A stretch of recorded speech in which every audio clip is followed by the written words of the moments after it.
And Robert McDowell is the senior Republican on the Federal Communications Commission. Commissioner McDowell, I want to start with the topic of spectrum. Robert Kaplan of the National Association of Broadcasters was quoted yesterday as saying that he thinks that the current spectrum auction schedule is doomed to failure because there's too many issues to work out, and because of those issues there won't be enough interest by parties to participate in the auction.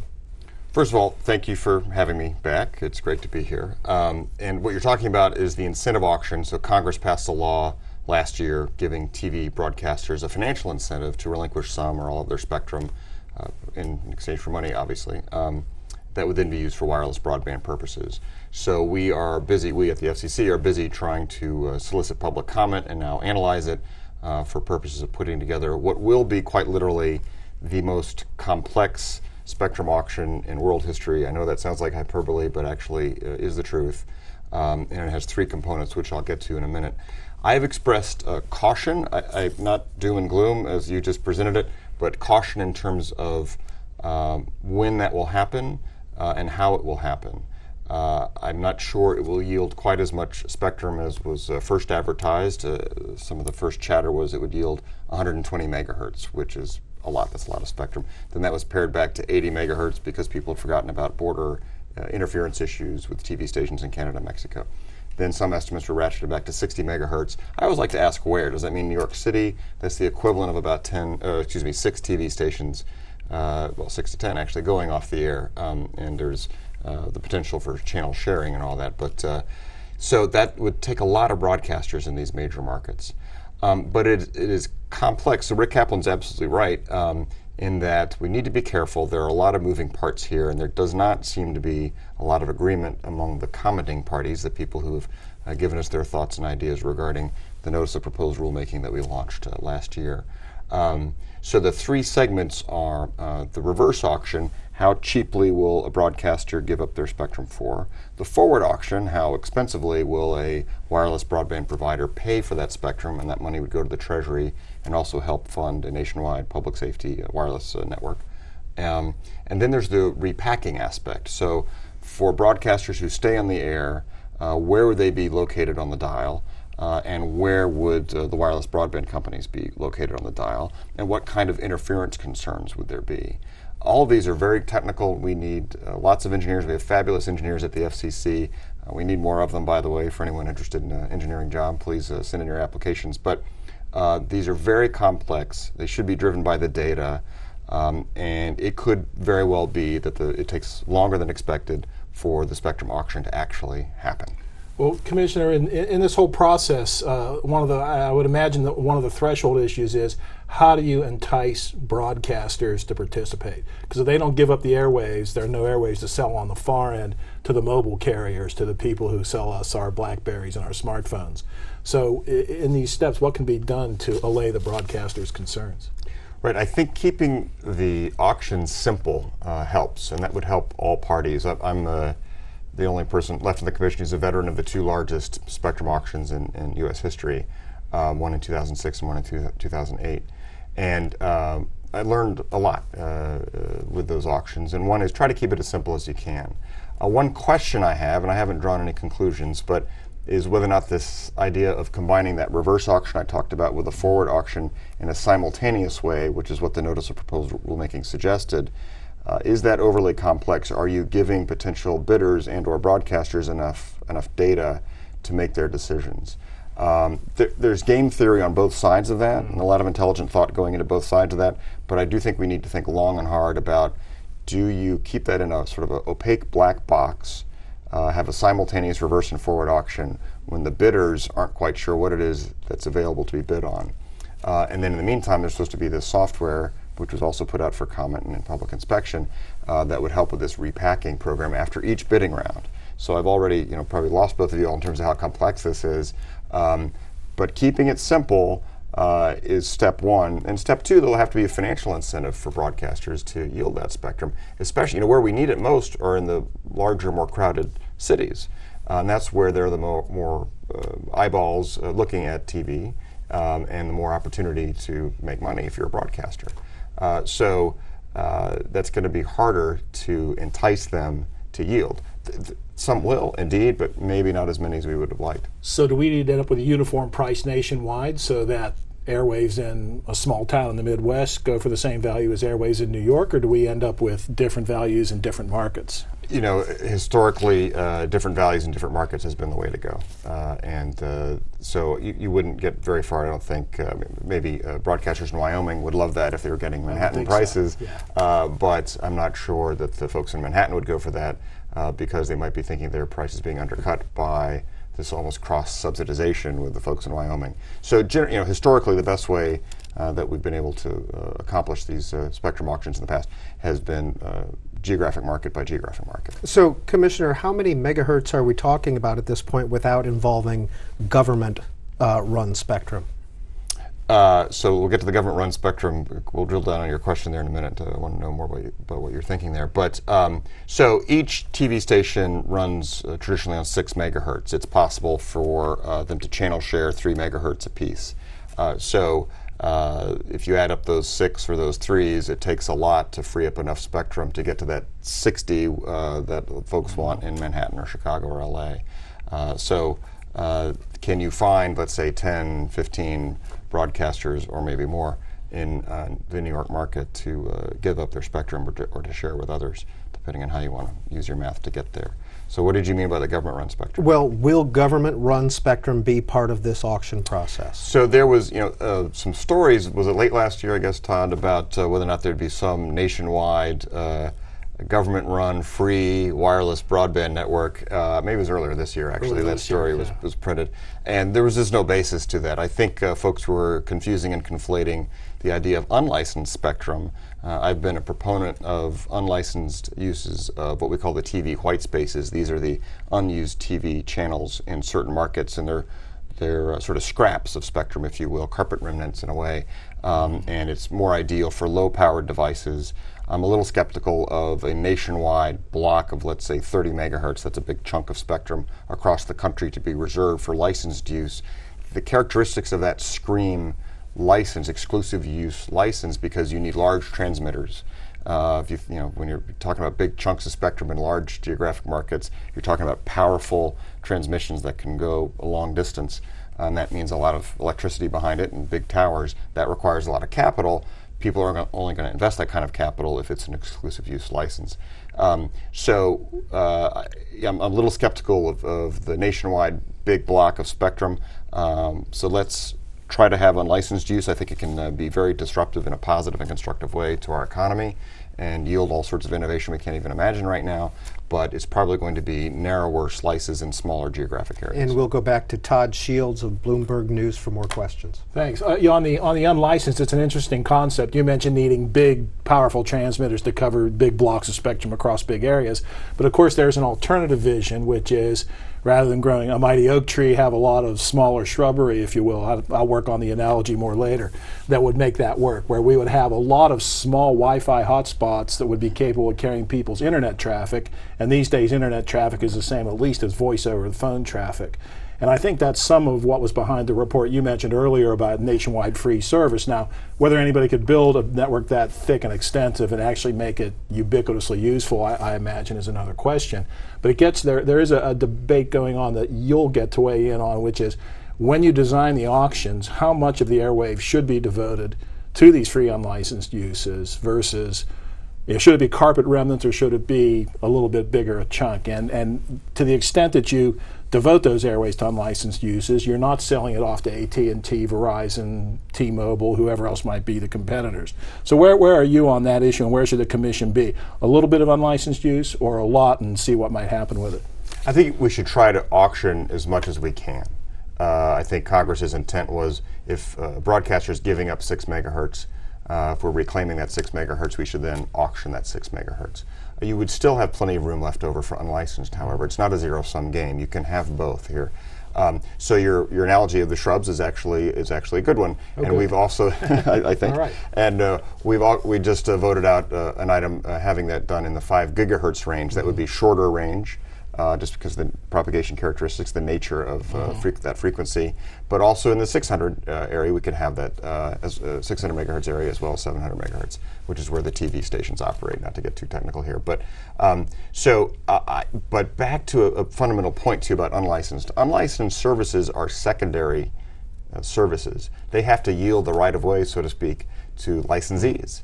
So if you are having sort of one company or a lot of companies build sort of proprietary networks in an unlicensed band, that doesn't really work because there's some licensees somewhere that can override that. If you think of back when you were a kid and you might have had a walkie-talkie that was unlicensed, and if you were on your walkie-talkie, you could hear the neighbor kids, who also had walkie-talkies. Or a baby monitor, if you ever heard of another baby crying on your monitor, that's all unlicensed. Or kids who would play pranks with garage door openers. If you're walking over to their neighbor's garage to open their door and close it and stuff as a prank. So all that illustrates how chaotic it can be and how harmful interference can result through unlicensed. So that's why you need to be very careful about how you approach this. And I think a mix of license, have as much license as you can, but in those gaps, I think there's a very robust opportunity for unlicensed. I think it's very exciting and it could be win-win. Is that the general feeling at the FCC?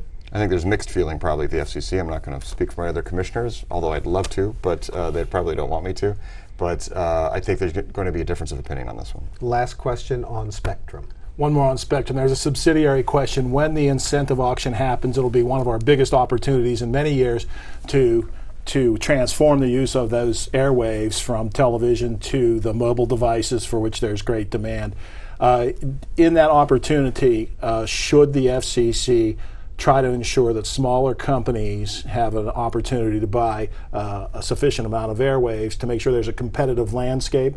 And here I'm asking whether it's just, should the FCC act to make sure, let's be frank about it, AT&T and Verizon don't escape with the lion's share of the money because they have, the lion's share of the airways because they have more money than anybody else? Right. I think there is a way to give a home to small carriers and new entrepreneurs, mid-sized companies, and large companies. With the 700 megahertz auction, that was part of the digital television transition from the 07 to 09 timeframe. I'd actually proposed a band plan that would have done just that. The band plan that was adopted was not too different from that, but where you could have a home for all of those. Where it gets tricky is what kinds of conditions do you place on the spectrum, or what are the unintended consequences? There were some conditions placed in the auction, the DTV 700 megahertz auction, that actually drove large players into the spectrum blocks that we thought smaller players would want, and those large players actually drove up the price because they were scared away by a certain regulation. So we don't want that to happen, but I think you can have a place for, and should have a place for, smaller players, and I hope we will when we come out with the final order someday. You are watching The Communicators on C-SPAN. Our guest this week, Republican Commissioner Robert McDowell of the Federal Communications Commission. Our guest reporter, Todd Shields of Bloomberg. Next topic. Let's go straight to a personal topic. It's been you've been on the commission since 2006. The chairman's been on since, I believe, 2009. His term is up. Yours will be up next year. Should we expect to see some turnover at the commission? Well, you should always expect to see turnover at the commission because we all have staggered terms. Right. The past 6 years have flown by very quickly, and we shall see. Stay tuned. This is, I get asked this question every couple of years. And when you've been there almost 7 years, you get asked at inflection points like this, and I'm openly thinking about it, but we shall see. Openly thinking about what? About what to do next. I have thought about that several times. What comes after the commission. As a limited government person, I don't think we should stay in these positions for forever. But at the same time, I love my job, and that's part of what's keeping me here. And we have a lot of important work to do, so I have to balance those in the decision making. Well, last week at the Senate Commerce Committee, the chairman, Senator Rockefeller, talked about violence in video games and wanted the FCC to have more control, further monitoring of violence in video games. What currently is the FCC's role when it comes to that issue, and how do you foresee that role? When it comes to violence or violence in video games? Violence in video games. So actually we have no role in violence. We can have the bully pulpit, but no legal or statutory role. The issue of violence, I'm the father of 3 young children, so this is something we deal with every day in our household as well in terms of what types of content, be it streaming over the internet or cable TV or video games or whatever, what do we feel as parents is the appropriate thing for our children to be watching. But from a constitutional perspective, violence becomes sticky very, very quickly. What is violence? Is a hockey game violent? Is a cartoon violent? Is the evening news violent? The answer could be yes to all of those. So there's a First Amendment issue there in terms of what can the government do. The FCC has no statutory authority to regulate violence, only indecency, and that's a different standard, and that's only over broadcast TV and radio, not over cable or satellite or the internet. So it's an ongoing issue. I know this has been very important to Chairman Rockefeller, and it's very important to me as a parent. But right now the FCC actually has no legal or constitutional authority to act in this area. What if it did? Well, that's a big hypothetical, but we would have to have some direction from Congress, and I don't know what that would be, and that would be assuming there's no First Amendment. So that's a big assumption. Todd Shields. You mentioned indecency. Where does indecency enforcement stand at the agency in the wake of the Supreme Court decisions last summer, which you can sum them up for me? You're a lawyer, I'm not. They made it more difficult, though, as I recall, for the FCC to proceed in these areas. The court did sort of murky up the water. You know, it's the second time that case had gone to before the court, and each time the court declined to address the First Amendment free speech issues and decided to address it just on the administrative law matter. So we don't have a lot of guidance from the court as to whether things like fleeting expletives are constitutional or not, and whether or not they want to redefine the earlier standard, the Pacifica standard, and things of that nature. So I think it would be helpful if the Commission issued a public notice asking for public comment on what our standard should be. I think everyone would be better served if we had a defined standard going forward. I will say this, though, for a long time we had about 1.5 million indecency complaints pending at the Commission. A lot were against satellite and cable TV channels and such, and those aren't enforceable. So the Commission has actually been able to dismiss or process the lion's share of those. So we're down to about 500,000 from 1.5 million. That's an unwritten story, but I think the Enforcement Bureau and Michelle Ellison, a fellow Duke Blue Devil, gets a lot of credit for that, as does Chairman Janikowski. Should cell phones be allowed to be unlocked by consumers? I brought my prop. Thank you for letting me use my prop. So what we have here is a cell phone. This is a smartphone. It's packed full of intellectual property.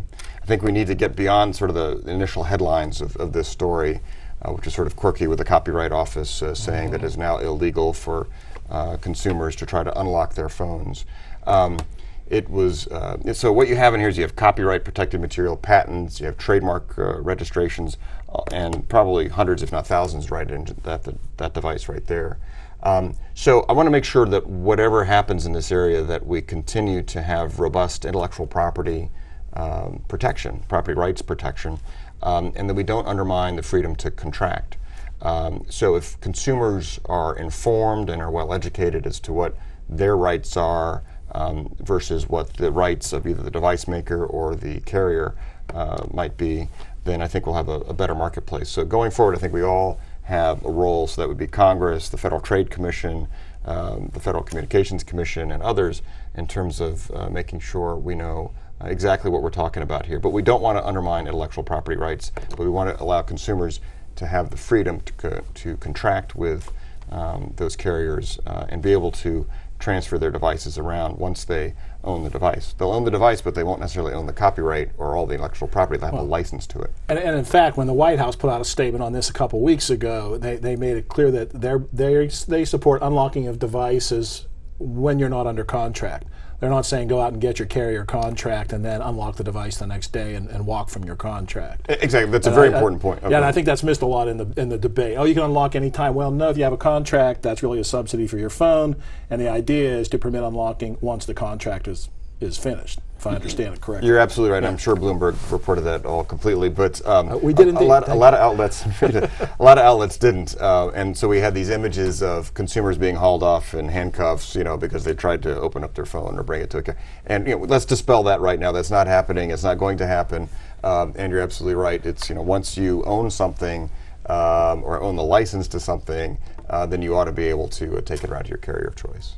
And that's available now, by the way. So there's cell phone unlocking going on now, even before whatever the Copyright Office did.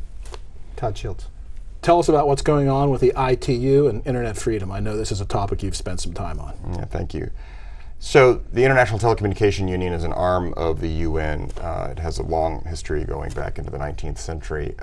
There was a big treaty negotiation in Dubai in December, this past December, where for the first time the ITU claimed control over the operations, content, and economics of the internet through some definition changes in the treaty.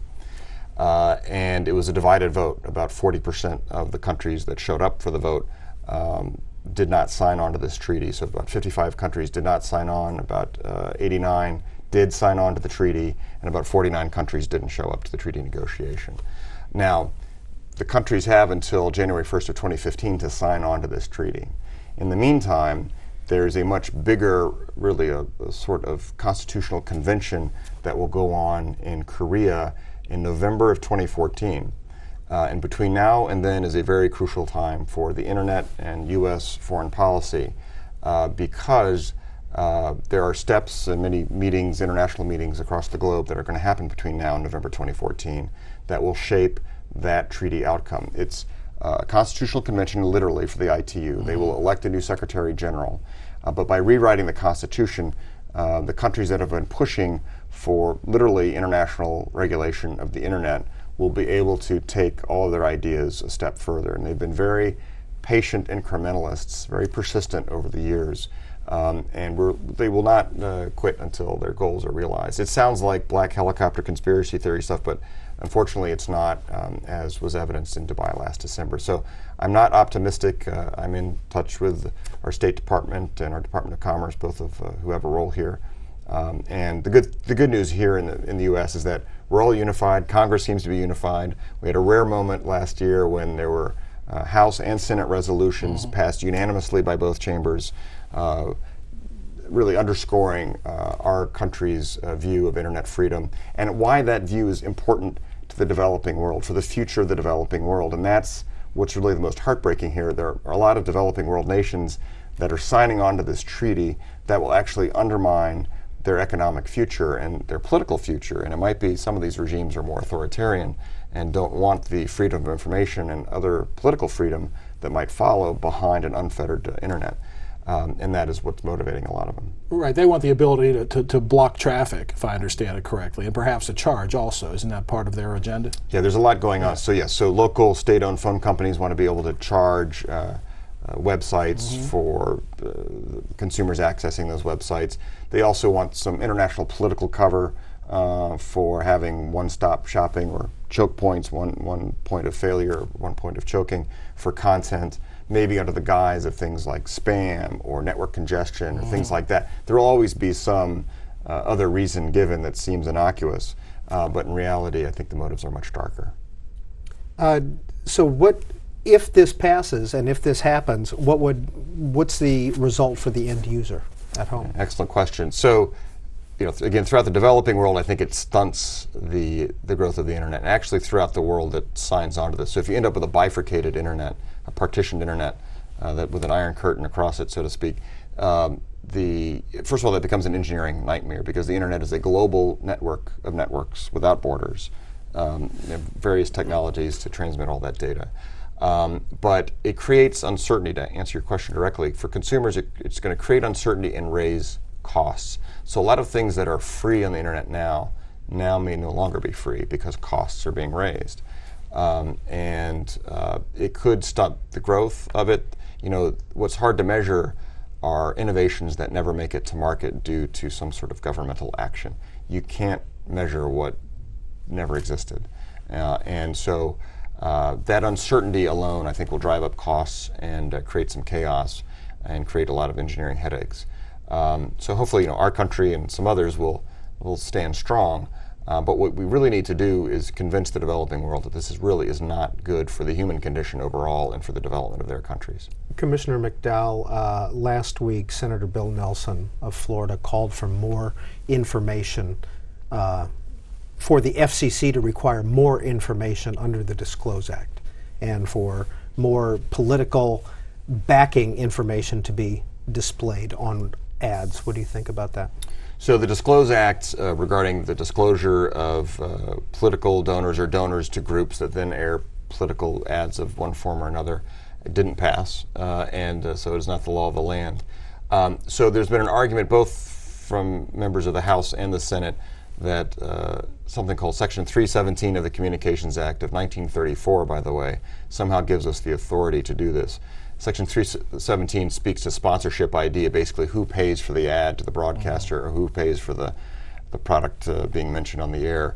That has to be revealed. It does not speak to, nor did it contemplate when it was written in 1934, looking into all of the donors, all of the contributors to any group that may have directly or indirectly funded the ad. So in short, I don't think we have the statutory authority to do this, and I don't think we're the right place for this debate. First of all, that debate should happen in Congress, and then second of all, there is a Federal Election Commission that's all about revealing transparency in political donors in the whole political campaign finance realm. So I think that's the better place for this. Todd Shields, we have time for one or two more questions. Another authority question, which was a long ago battle, which may come back, the net neutrality issue, in which the FCC has issued rules claiming to ensure that big companies don't interfere with my web content on its way into my house. That's been challenged in court. What happens if the court overturns the FCC? What happens if the court supports the FCC? Where do we go with that issue? Excellent question. First of all, I dissented to that. That was December 21st of 2010, I believe, the shortest day of the year of 2010. The darkest day. The darkest day, that was, you remember my statement, yes. So darkest day for the FCC in 2010. So the idea that internet service providers would somehow, in an anti-competitive way, interfere with consumers' internet traffic was at the heart of this. I argue that, first of all, there was no market study and there was no problem to be solved. Second of all, the FCC did not have the statutory authority to do what it did. There was an earlier court ruling in May, or April, I guess, April of 2010, where there was a similar attempt, and the court struck down what the FCC did, sent it back to the FCC to try to explain itself better. So with this order, the FCC tried to explain itself better. But I want consumers to know that should that ever happen, which is really hypothetical, that there are plenty of laws on the books, antitrust laws, consumer protection laws, the potential for class action lawsuits, tortious interference with contract. There are a lot of ways to have a legal disincentive for internet service providers to do that should they think it makes a good business case to do so. In addition to competitive disincentives. Exactly. As we have more last mile competition through wireless broadband with more and more consumers, the vast majority of consumers having a choice of at least 4 wireless broadband providers, plus the unlicensed use that we talk about. That helps mix it up as well. But what I hope the FCC would do immediately is to close a docket known as the Title II docket. That would classify internet broadband access as a monopoly phone service, again, under the 1934 Communications Act.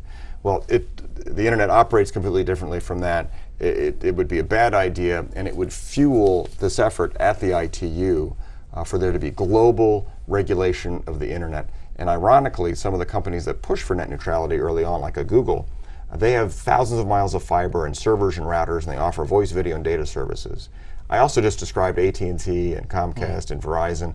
So from an engineering perspective, some of these tech companies look just like telecom companies, which means the tech companies are this close to being regulated globally as a monopoly phone service. If we do that in the United States under Title II, if we classify internet broadband service as a monopoly phone service, it will be absolutely catastrophic for the internet economy. And unfortunately, we're out of time. Commissioner McDowell, as always, appreciate your being on The Communicators. Todd Shields, thank you. With Bloomberg, you as well. Thank you. Enjoyed it. Thanks. Thanks for having us.